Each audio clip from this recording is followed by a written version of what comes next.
ఆంధ్రప్రదేశ్లో కొత్తగా 3 జిల్లాలు, 5 రెవెన్యూ డివిజన్లు ఏర్పాటు కాబోతున్నాయి. దీంతో 26 జిల్లాలుగా ఉన్న సంఖ్య 29కి చేరనుంది. కొత్త వాటితో కలిపి రెవెన్యూ డివిజన్లు 77 నుంచి 82 కానున్నాయి. మార్కాపురం, మదనపల్లె కేంద్రాలుగా కొత్త జిల్లాలతో పాటు రంపచోడవరం కేంద్రంగా ఏర్పాటయ్యే జిల్లాకు పోలవరం పేరు నిర్ణయించారు. పశ్చిమ గోదావరి జిల్లాలోని పెనుగొండ మండలం ఇకపై వాసవి పెనుగొండగా మారనుంది.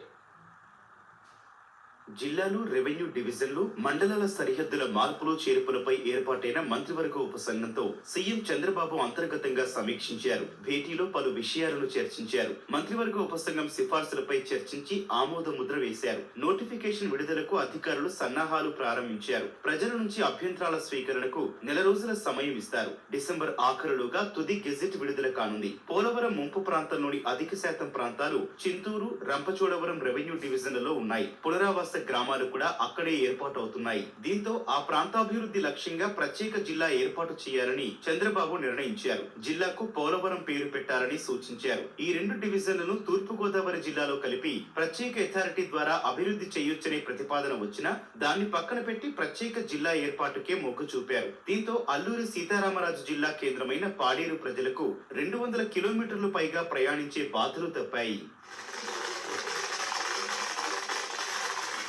మార్కాపురం కేంద్రంగా ప్రత్యేక జిల్లా ఏర్పాటు చేయాలని ప్రకాశం జిల్లా పశ్చిమ ప్రాంత వాసులు దశాబ్దాలుగా డిమాండ్ చేస్తున్నారు. అక్కడి ప్రజలు 100 నుంచి 150 కిలోమీటర్లు ప్రయాణించి ఒంగోలు వెళ్లాల్సి వస్తోంది. వైసీపీ హయాంలో జిల్లాల విభజన సందర్భంగా ప్రత్యేక జిల్లా డిమాండ్ వచ్చినా పట్టించుకోలేదు.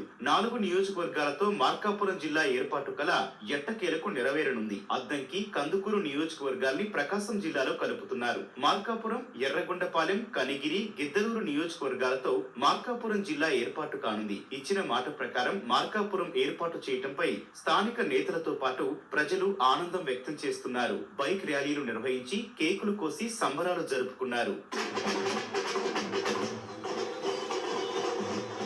మదనపల్లి ప్రాంత ప్రజలకు ఉమ్మడి చిత్తూరు జిల్లాతోనే భౌగోళిక, సాంస్కృతిక సంబంధాలున్నాయి. వైసీపీ హయాంలో మదనపల్లి డివిజన్ ను అన్నమయ్య జిల్లాలో కలిపారు. దీన్ని స్థానిక ప్రజలు వ్యతిరేకించారు. మదనపల్లి జిల్లా ఏర్పాటు ప్రతిపాదన తెర మీదకొచ్చినా అప్పటి ప్రభుత్వం పట్టించుకోలేదు. మదనపల్లి ప్రత్యేక జిల్లా ఏర్పాటు చేస్తామని ఎన్నికల సమయంలో చంద్రబాబు హామీ ఇచ్చారు. అందుకు అనుగుణంగా అన్నమయ్య జిల్లా నుంచి విభజించి ప్రత్యేక జిల్లా ఏర్పాటు చేశారు. బనగానపల్లి రెవెన్యూ డివిజన్ ఏర్పాటుకు ముఖ్యమంత్రి ఆమోద ముద్ర వేశారు. దీంతో మంత్రి బీసీ జనార్దన్ రెడ్డి ముఖ్యమంత్రికి కృతజ్ఞతలు తెలిపారు. బనగానపల్లిను రెవెన్యూ డివిజన్ గా ఏర్పాటు చేయాలని మంత్రి ప్రతిపాదన చేయగా అది కార్యరూపం దాల్చనుండటంతో జనార్దన్ రెడ్డి ఆనందం వ్యక్తం చేశారు.